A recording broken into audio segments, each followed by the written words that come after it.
Hi guys, Tom Morrison here and welcome to part 2 of our hinging series where we're using the kettlebell to teach you how to have more confidence in your hinge position and how to deadlift correctly. So just to recap from our first video, we went through the kettlebell touch where we were looking at all of our positions. So Jenny is reaching into the hips, she's making sure she's able to maintain what the neutral spine is, and she's just tapping the top of the kettlebell. Now this is all well and good, but it's very much like going through the motions. So the next part that we're going to cover is how to actually put tension into your middle, because if Jenny was to demonstrate what can happen if you don't have tension through the middle, it doesn't matter how good your positions are, when you have no weight, when you start to add weight to that, you're going to start to round things, you're going to lose position. So this is how we create intra-abdominal pressure. We use the plank. So you're probably already doing planks, but if you don't know how to apply the plank to actual lifting, then you're not going to have the same benefits from them. So it's very important that you have that idea of how to create tension through the middle. So if Jenny just sets up in a plank for me, first of all, this is just leaning into the shoulder joints and holding her hips up, okay? Jenny can probably hold this for about 40 million hours, no exaggeration.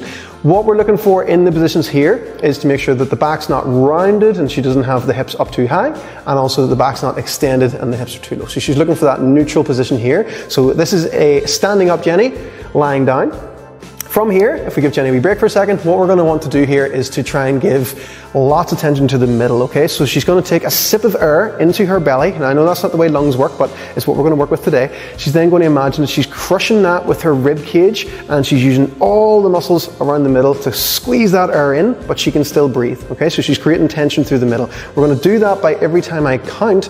She's going to squeeze her fists a little bit, squeeze her bum a little bit, push her feet into the floor, and again try and imagine she's pulling those ribs down. So she's trying to get as short as possible while staying as long as possible at the same time, okay? So if Jenny goes back up into the position, she takes that sip of air into the belly. From there, I count 1, she squeezes the fists a little bit, pushes the feet on the floor a little bit, squeezes the glutes a little bit, and tensions the abs a little bit. 2, 3, every time I count 4, she gets a little bit more tension. 5, 5.5, 6, she's got good tension, you can punch in the stomach all day long. 7, her neck's nice and relaxed, she can turn her head left and right. She's still able to breathe, but she still maintains the tension. 8, I lost count, we'll go back to 1, 9, and 10, and relax. I guarantee you that Jenny could not hold that for 40 million years. So what we want to do is then take that to our kettlebell, okay? So from there, Jenny is going to, in fact, before we even get to the kettlebell, she's going to have her hands out in front of her. This is the lying down Jenny, standing up. She's going to try and get that same tension in her belly. She's going to lock it into place, tense the abs. She's going to go through the deadlift positions again. She's going to reach your hips back and away.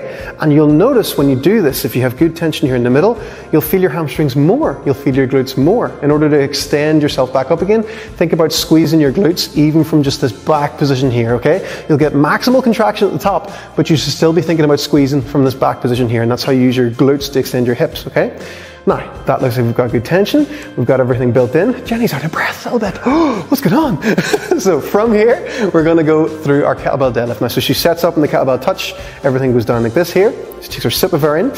She tries to break the kettlebell in half, okay? She's actually trying to snap. Now, Jenny's holding back a bit because she's quite strong. So she's going to snap the kettlebell in half like that. That packs the lats, makes everything here active. And then she thinks about squeezing the glutes in order to stand up with that maximal tension in place, okay? Brace harder than you think you have to. I like to call it over-bracing, okay? And this is going to set you up for lifting heavier things later on.